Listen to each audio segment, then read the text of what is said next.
Mga ka-K5, mga superhero nga mga estatwa nga ginsa puti sang humbuga mga lalaki, yara na sa maayo nga kondisyon, kag ready na magserbisyo. Yarang detalye sa ato nga balita. Liwat nga nakabangon ang mga ginsa puti nga mga superheroes sang mga hubog nga lalaki sa panahon sa Pototan, ginabantalas do sang kaagahon Disyembre 30. Sa interview sang K5 News Team kay Police Major Brian Alamo, ang hepe sa Pototan Municipal Police Station, alas 6 kayo na sang aga sang report sang isa ka utilities ng local government unit nga may mga estatwa nga natumbang na hamtang sa playground sang Banwa.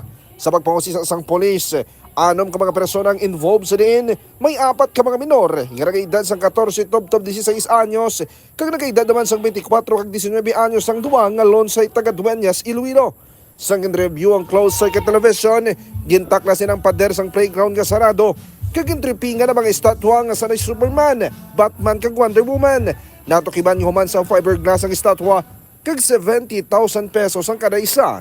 Lakip ng sukot sa transportation kag installation o kung 210,000 pesos ang kabilugan nga balor.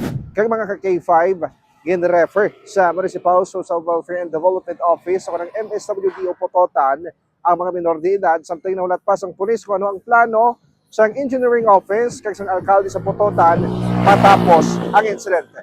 Ako naman si K5 Aaron Refoyo para sa Kampiyon na Balita, Serbisyo Publiko kang Kalingawan sa Iloilo, K5 News FM. Balita ang ginadulong sa inyo sang DTX Coffee Mix. Himo sa natural nga sangka pareho sang amarkuso, chia seeds, sugared cane extract powder. DTX Coffee Mix. Nakakapi ka na, naka-detox ka pa. DTX Coffee Mix. Mabakal sa mga butika.